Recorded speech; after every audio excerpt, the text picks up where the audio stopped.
Alright, what's going on everybody? Welcome back to another video here on the channel, and today we're going to be talking about some pretty recent threats that Russia just made against Western countries, which would include like Europe, the United States, Canada. Pretty much countries in NATO are probably the ones that this threat are most directed towards. As you guys probably know by now, there's a pretty massive war going on between Ukraine and Russia in Europe, and Russia isn't really on the best end of it right now. They've actually been pretty much excommunicated from a lot of the world, from financial systems. There's been a lot of like diplomatic protests and stuff. Basically, a lot of countries around the world don't want to associate with Russia right now due to the war in Ukraine and everything. And so Russia made some threats that were pretty serious. I mean, it's definitely something worth talking about because at the end of the day, Russia has been acting very erratically and no one really knows what's going through their minds right now. But if you didn't know, the United States just recently decided that they were sending more artillery rocket systems to Ukraine. If you didn't know, the United States has been militarily supporting Ukraine financially and with weapons, and it actually really has been upsetting Russia that the United States and other countries in the West have been getting involved in this way, because obviously Ukraine has been doing very well in this war. Russia currently controls about 20% of Ukraine, but they have done so at a pretty massive loss. They've lost tens of thousands of soldiers, thousands of vehicles and armored equipment and things like that, and a lot of it has been due to the fact that Western countries have been so involved in this war. They've been getting a lot of high-powered weaponry and stuff from countries like the United States to use in this war, which obviously has been really upsetting Russia, considering the fact that they thought, I guess, that they were just going to be able to march into Ukraine and nobody else was going to care that that was happening, nobody else was going to get involved. But of course, that's going pretty terribly for them now because, well, as you guys can see, they're pretty much losing this war right now, and it's kind of resulted in them doing this thing where they like lash out and they make these wild threats against countries that are involved,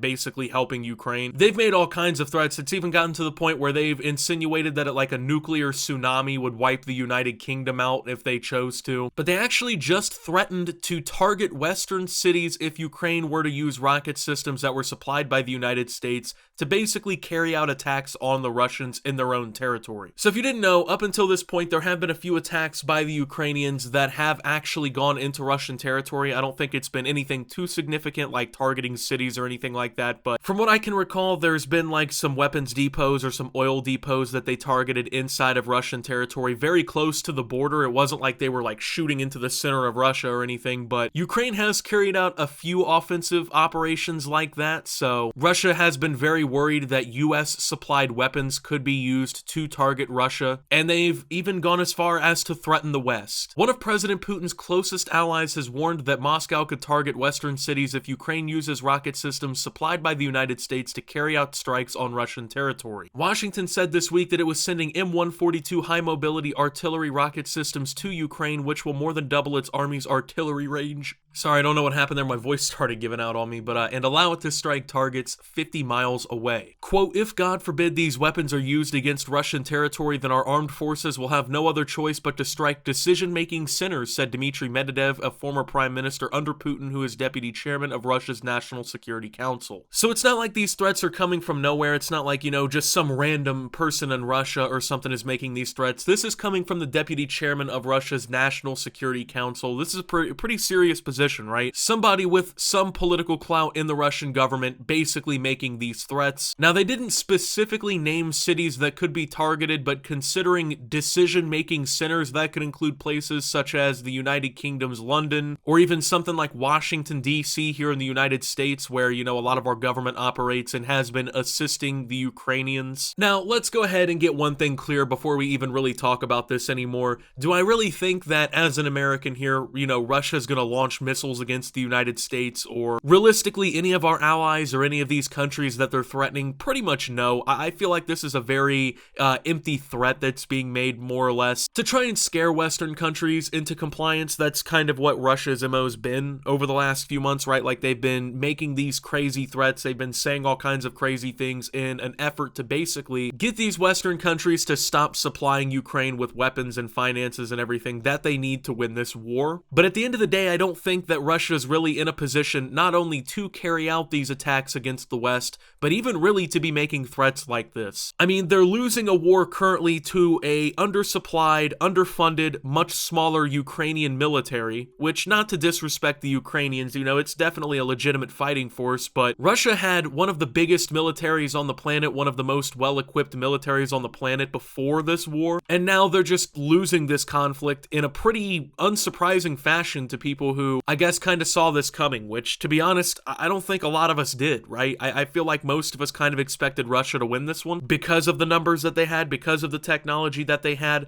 but they're not currently in a position to be making threats like this. Now, one thing to note, if this were to happen, obviously, this is the beginning of World War III. You know, let's say even a smaller NATO country were to be attacked, right? Obviously, considering what NATO is and who's involved in it, you're now talking about multiple of the world's most powerful militaries being directly at war with Russia, including the #1 military in the world in the United States, and it's not even close. I don't think Russia really wants that smoke. Like I said, Russia's already struggling right now. They already have their hands full in Ukraine. They only have 20% of the country controlled after 3 months, and that really includes areas like Crimea, which they already occupied since like 2014. So I don't really think they're in a place where they can be making threats like this. So I'm not really too worried about it, and if I were you, I wouldn't be too worried about it because, I mean, especially since most of you live here in the United States, like obviously, Russia is not going to risk getting completely obliterated by the United States just to, you know, try to get us back over 1 or 2 minor attacks that we're not really involved in. Plus, you have to consider if one country in the West is attacked, you're now thinking about all these other countries too. So let's say, you know, I don't know, they attack the United Kingdom, right? Basically, now you're talking about like France, Germany, pretty much all of Europe with their militaries, the United States, Canada, all these countries getting militarily involved. And that's before you involve any other countries that would voluntarily join a coalition against the Russians for carrying out this kind of attack, which honestly is pretty likely considering the fact that, well, Russia has had this like recent history of invading other countries and attacking them, and just blatantly attacking a country like the US or the UK or another Western country is basically just attacking a big portion of the world due to the allies and everything else that we do have. Of course, it needs to be understood that the final decision-making centers in this case, unfortunately, are not located on the territory of Kyiv. He said in an interview with Al Jazeera, officials in Moscow have accused NATO of using the war in Ukraine to wage a proxy war against Russia. Medvedev, who also served a single term as president from 2008 to 2012 but was widely viewed as Putin's puppet, was once seen as a liberalizing force in Russia but has transformed in recent months into one of Moscow's biggest hawks. I mean, if NATO is using the war in Ukraine to wage a proxy war against Russia, they're doing a pretty damn good job because Ukraine is actually pretty well defending itself. I mean, Russia didn't just waltz in and take over the country like they thought they were going to, so if that really says anything,